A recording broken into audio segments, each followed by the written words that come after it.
All right, welcome back everybody to another garden update. We've had a lot of rain and a lot of sun, which is really great for all the plants. So lots of things have been growing, and we've been getting some new plants in the ground and doing some new projects. So come on and check it out. Our sunchokes that you all planted are coming along really, really nicely. And in the midst of the sunchokes, which as you might remember are a tuber like potatoes, but they grow on a plant that's kind of like a sunflower, so hence sunchokes. In with them is growing some volunteers, meaning some plants that are just popping up on their own. And we've got kind of a fun one here. This is lamb's quarters. Lamb's quarters is a weed, technically. It's not something that we planted. But it's an edible one, and one that is delicious. It tastes kind of like spinach, and it's packed with nutrients. It's extra good for you.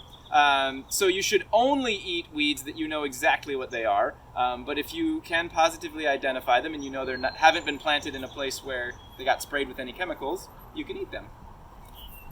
How do you identify lamb's quarters? Lamb's quarters is pretty easy. Because of this powdery white stuff on the top here. But and the shape of the leaves. But even then, as far as I know, there's no like toxic relatives, but it's always good to double check, I guess.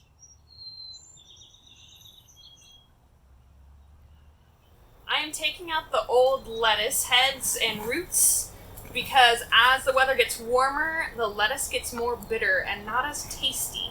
So I'm finding these parts that we've already cut the lettuce heads and just composting those.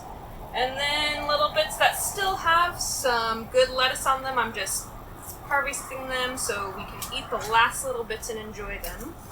And in this section on either side of the kale, when I'm done here, I'm going to put in some melon starts because they're growing really fast and they're ready to get in the ground. They don't like to have their roots disturbed, so we're going to just put them right in so we don't uppot them a bunch of times.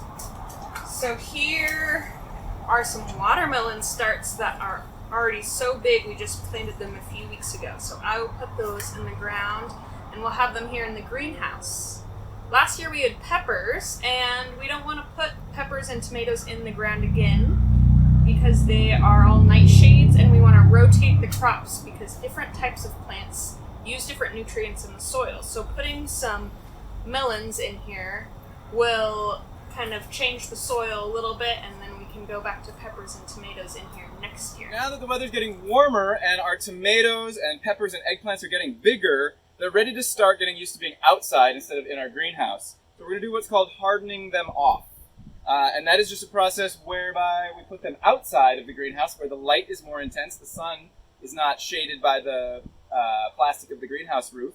And also where they're just exposed to the elements a little bit more. We'll leave them out for a few hours. I left them out a few hours yesterday, a few more hours today. Putting them in at night still just to keep them from getting shocked. And then by next week they should be ready to just kind of live outside on their own. If you get tomato starts or eggplants from us, we will have already hardened them off. So by the time you get them, they will be happy to be outside all the time. I got some chicken poo here. We're going to put it in the soil because chicken manure, after it's been composted, has a really good blend of the three big nutrients that we need: nitrogen, phosphorus, and potassium to grow our plants.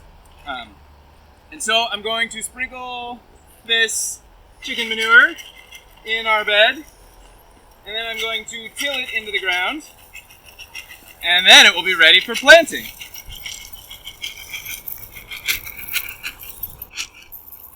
The white stuff that you see is limestone, ground up limestone. And it's there to sweeten the soil, to raise the pH, to keep it from being acidic. Because most of the plants that we grow like a more neutral soil pH than is naturally occurring in our garden soil. This is our rototiller. It's a good use of fossil fuels because it takes a lot of energy to dig up a garden bed, especially with our clay soil. And so just me and a few other people couldn't grow as much as we can if we use this machine here. So we're going to use it, and it's going to dig up, it's actually going to turn the soil and break up all the hard chunks of clay into softer soil so that our little roots of the plants that we're going to put in can go deep down into the soil. We also use this fun tool called a broad fork, and some of you are probably familiar with this one. This helped us dig down really deep, and now this rototiller is going to just turn everything over and break up all the chunks. Here we go.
So, it's a very special time out here on our farm.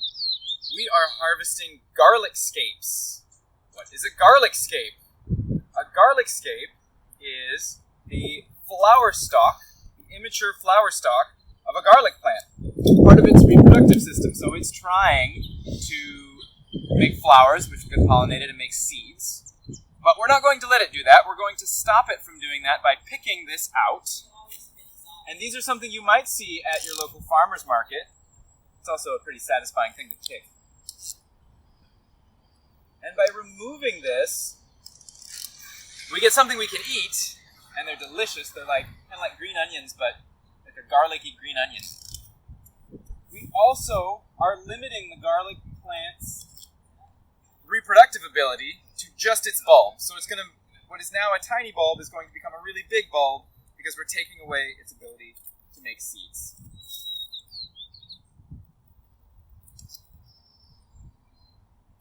We are transplanting onions, and onions they take a really long time to grow. So we got to plant them fairly early in the spring. This is getting a little late.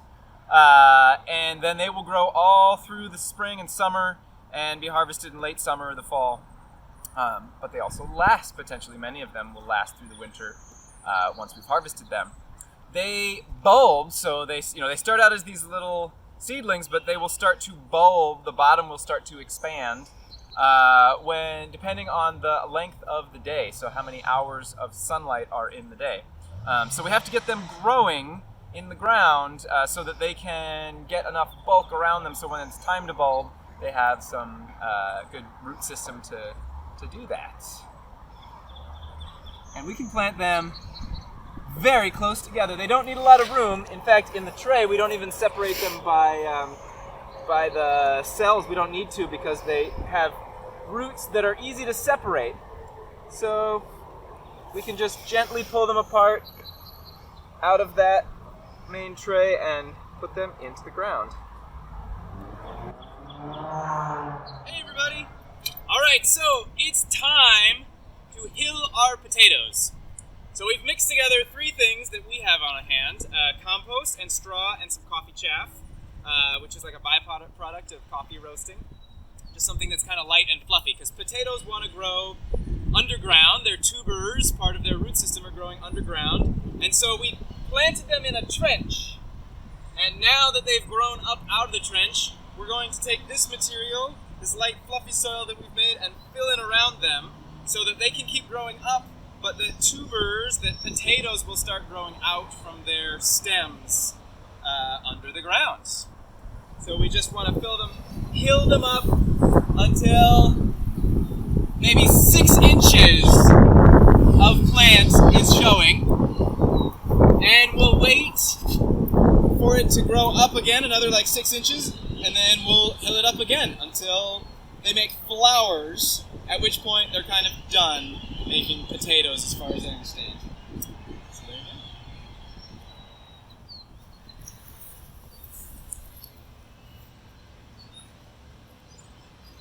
Thanks for joining us.